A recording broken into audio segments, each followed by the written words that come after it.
First of all, I want to apologize for this glasses being dark. I forgot to take it off while coming up. When I realized, I put it in my bag, in my pocket, everything. It would still remain dark. So Venerable Jigme was commenting that, oh, it's very good, you will look cool. So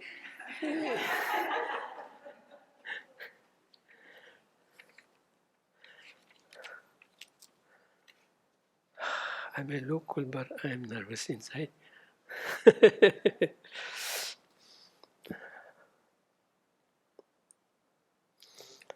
So we are all in this session of retreat, and I've been doing my part also, not as strict as you all do. I eased in slower than you did, partly because I had some excuses of a formal transition being in the final process, which all went very well. And then I tried as much as possible to be strict to the schedules, but somehow I had to kind of customize my schedule. It's a little different. Anyway, we are in the wonderful, rare opportunity of sitting in retreat to go deeper into our points of focus and cultivation.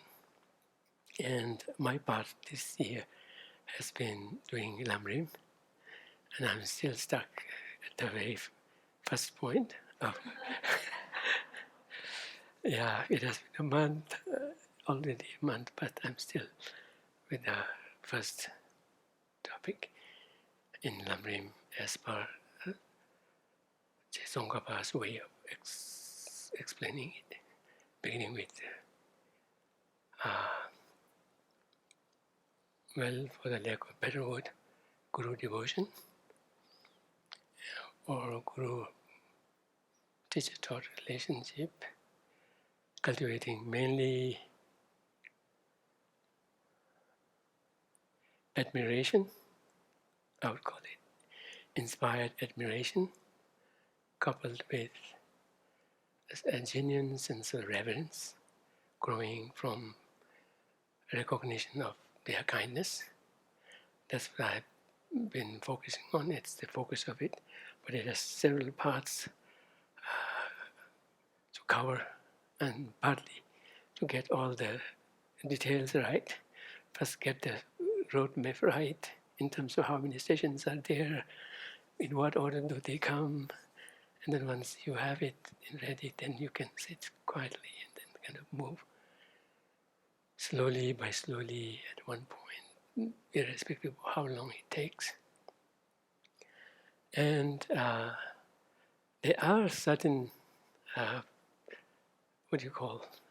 sticky points in the Guru devotion section, where almost nothing short of 100% admiration and reverence is the ideal, which is not that easy to come about. And at the same time, there are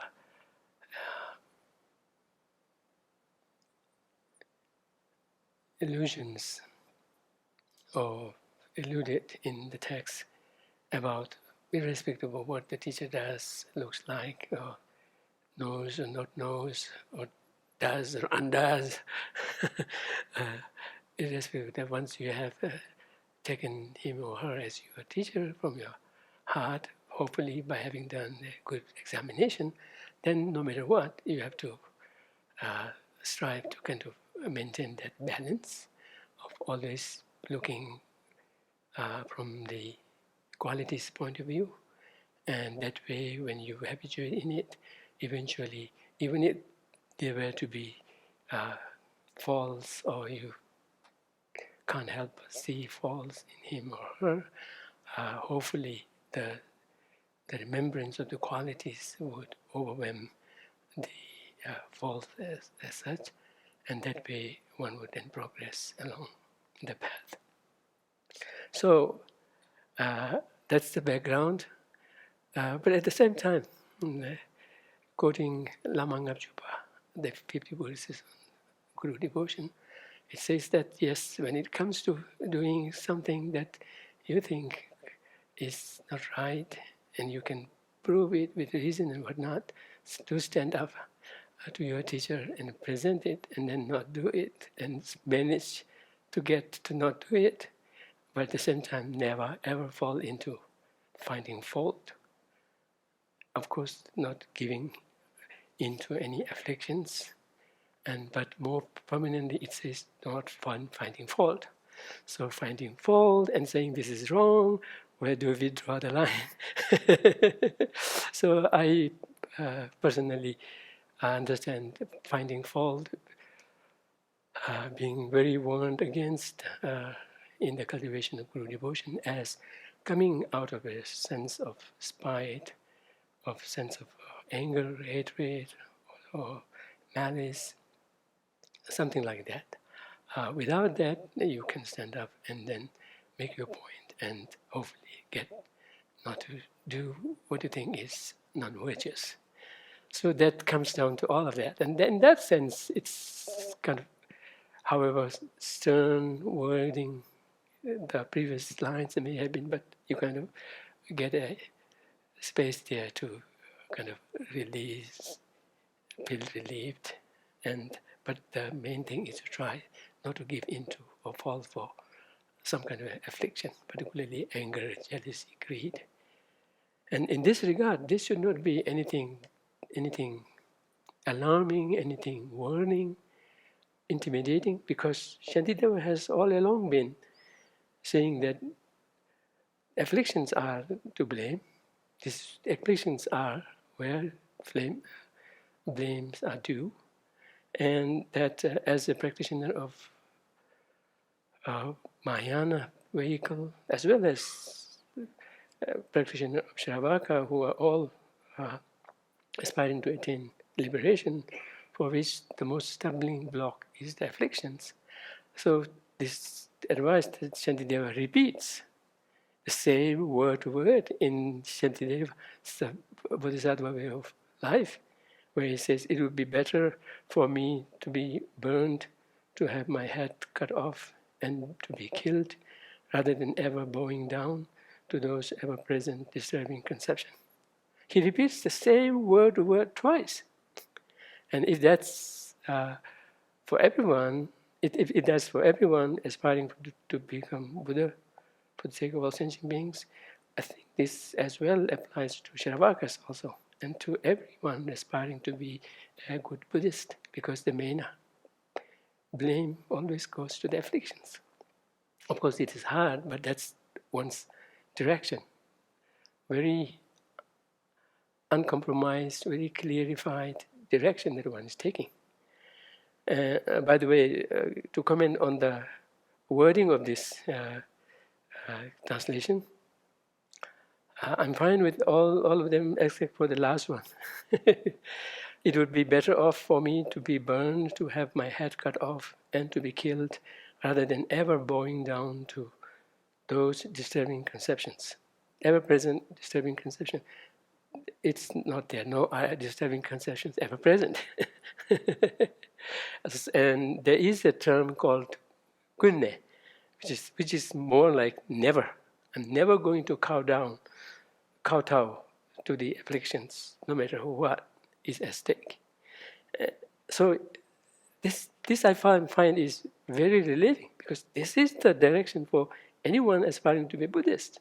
If that's so, I should as well be careful in not giving into this with regard to my teachers, with regard to my parents, like that. So and likewise with regard to how many teachers you end up creating the relationship, etc. There in the Lamrim, it mainly mentions the examples of two.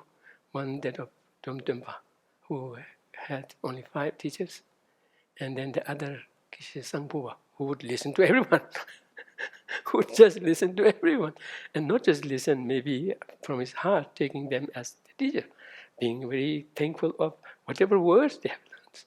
One time he was with his students and attendants going to the central Tibet. On the way, an Anagarika was teaching. He stopped there and listened to the teaching. And his attendant said, "This doesn't look good. This doesn't look good. This doesn't seem to fit." And he said, "No, don't say like this. I already learned two things." But nonetheless, Tsongkhapa approves of Domtempa's way of approach, saying that's what in the discussion between, I think, two Kadamba masters, I think maybe Potova and others, they discussed about how they differ, how the Domtempa and the previous teacher Sangkubo differed in this, and they discussed what might be the merits and demerits of them, and they finally decided that yes, for beginners, it would be best to kind of be very wary about who you establish this relationship with, and the lesser number, the better. And that is, Tsongkhapa also puts his stamp, saying, "Yes, I too agree with this."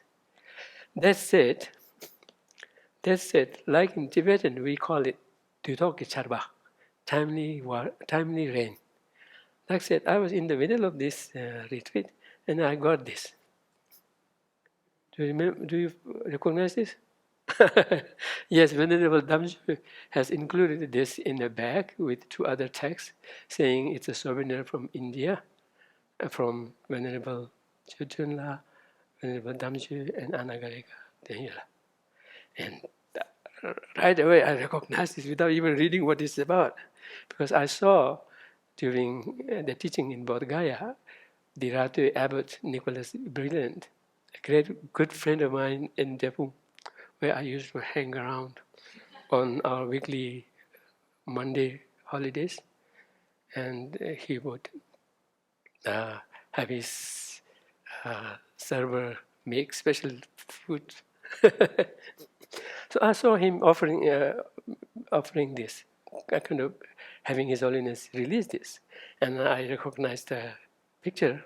I didn't know if it was English or in Tibetan, but right then I felt myself making a wish that I could have it. So that's exactly what I meant when I was struggling about how to put Mönlam in Tibetan. In certain cases, it is making a wish. And in terms of compositions, it is prayer. But ordinarily, it is mostly making a wish. And you do make earnest wish from the depth of your heart. Somehow that came all naturally. And here I have.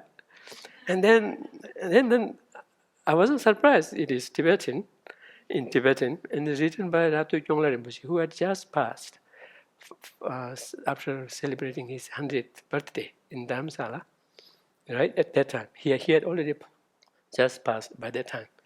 So I don't know if that was planned to be released posthumously, or even may have been printed posthumously, I don't know. Or it just turned out like that. But somehow, this is a treasure. In really knowing who His Holiness is, not just from how we ordinarily see with our senses, but in terms of His inner achievements, inner realizations, and many of the mysterious happenings, dreams, auspicious signs, etc., happening, plus his own making effort in kind of really putting the Dharma practice well, including or starting from the Guru devotion, etc.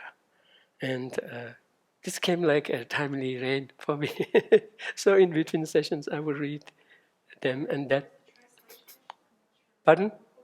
Yes, the book is His Holiness's biography, but biography in a unique way, in that it not copies from others. It only brings in things that were very personal personally shared by His Holiness to Ratu Chongla Rinpoche, who was a wonderful, wonderful student. And the book itself sparkles with his devotion, his way of pure insight, etc. It's like you see the author in his pure admiration, reverence mode to His Holiness, who is also pictured in his own purity and ideal way of relating to his teachers. And then that involves touching on the teachers of His Holiness by Ling Rinpoche, Teacher Rinpoche, and whatnot. And then their way of Guru devotion. It's like double, triple deck of Guru devotion packed in here. So that came very, very handy and timely for me. By the way, the book is called His Holiness's biography, and the Tibetans have this custom of adding an ornamental name, title to everything they call it. Biography of His Holiness.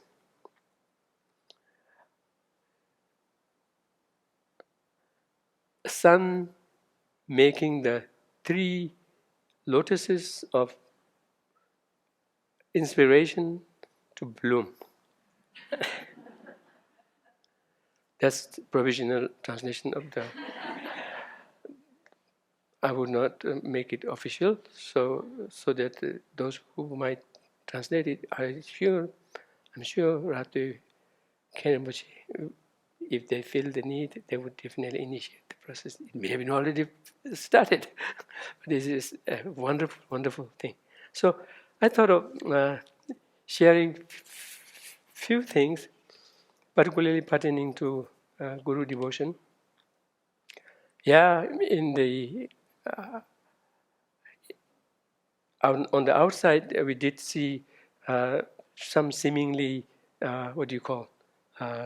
disruption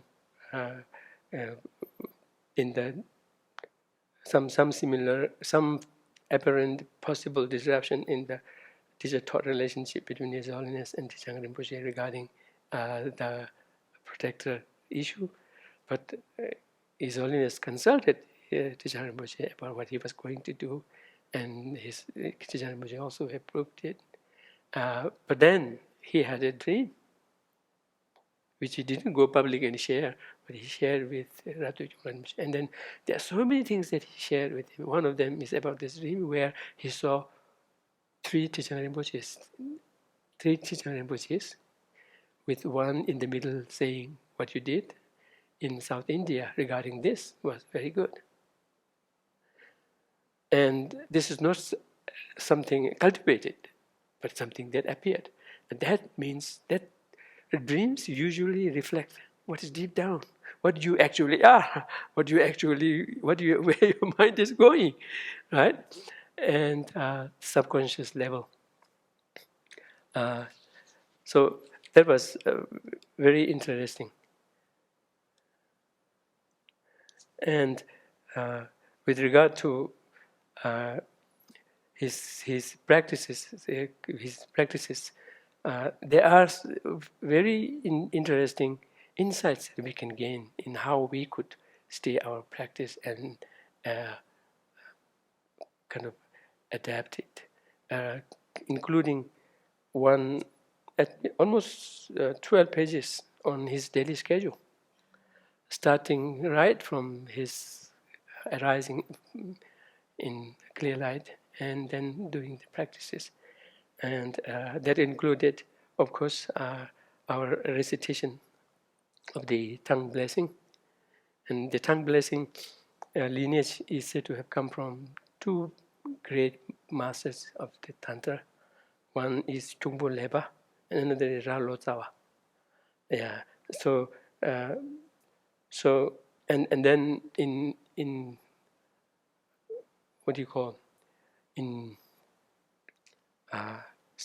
in extolling this practice, it quotes a stanza that I wanted to read.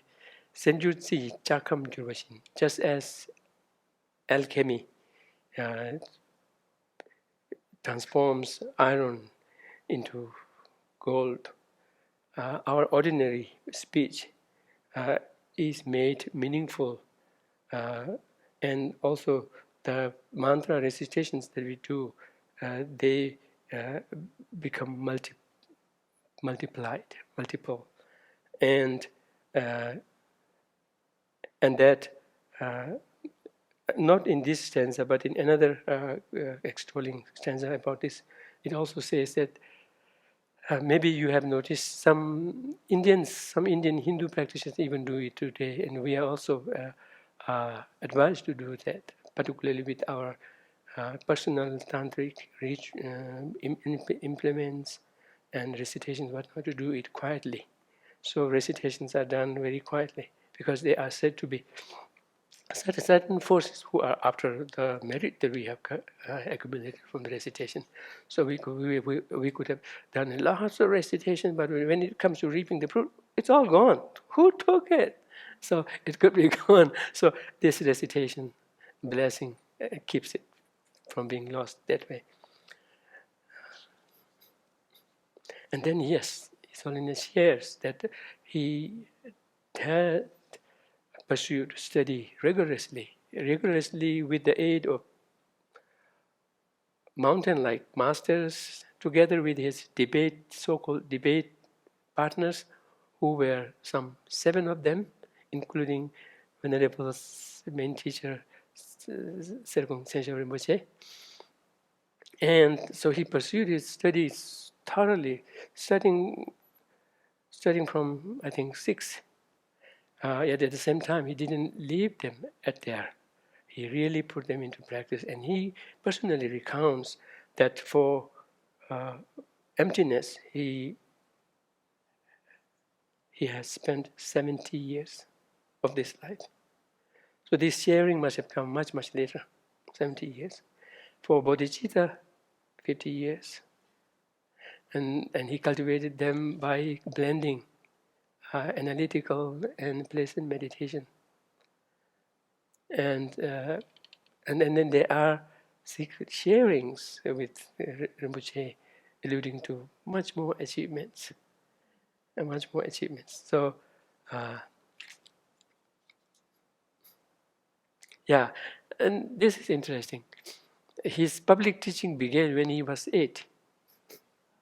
When he was 8, and he was aided by his 2 attendants, one maybe Lord Chamberlain, who were very tall, and then holding him by hand, and then taking him to the throne for the Möllam festival, for the very first time when he was 8. And by then, he had only been 2 years in studies. Of course, he did have trial run from His Holiness Ling Rinpoche, as well as actually in terms of how to go about the mindset and teaching the preliminary rituals, all of those. And then in terms of actually doing it, he had the sanshaps and high officials there and really actually, rehearse it, right? And so from a Tibetan perspective, we would say, Tumonge Nangola. For the sake of common appearance, he did that, but not that he did need it. And it was quite apparent when he actually came on the throne and then taught, everyone was just blown away. Just blown away. And in how he would proceed and how he would do everything perfectly. And then later on he gave, and then in terms of tantric teachings, he started when he was 16, when he gave the first ever empowerment of the Avalokiteshvara in the Kriya Tantra system. And then it goes in detail about the practices that he undertook. It shows how he really proceeded in accordance with Lamrim, taking time in cultivating, or at least appearing to cultivate, the small and common path and then the middling and the common path, and then the Mahayana, the greater vehicle sutra path. Then eventually also undertaking his tantric studies also, he undertook them in a very systematic way. And there's an interesting thing about the Samadvipa. When he gave Guya Samaja empowerment, before, at the request of someone who really, really insisted, and then he consulted Ling Rinpoche whether he should do it or not, and then also checked about how to go about that. But then when he actually did it, there were among the students in the audience Shagor Khen Rinpoche, who eventually became one of His Holiness's own teachers. He was also there among the topmost scholars. When I was in Drepung, I was lucky enough to see the older generation abbots and ex-abbots. When we would have debate, yearly debates and whatnot, they would all be present. It would look like lions. 7, 8 of them kind of really looking at you. And when they would intervene in the debate, it would look like they have all the 5 disciplines kind of really molded into an integrated ball. Now this is all coherent for them, and anything that somebody would say, as they would quote from any discipline, and then make them kind of feel their mistakes.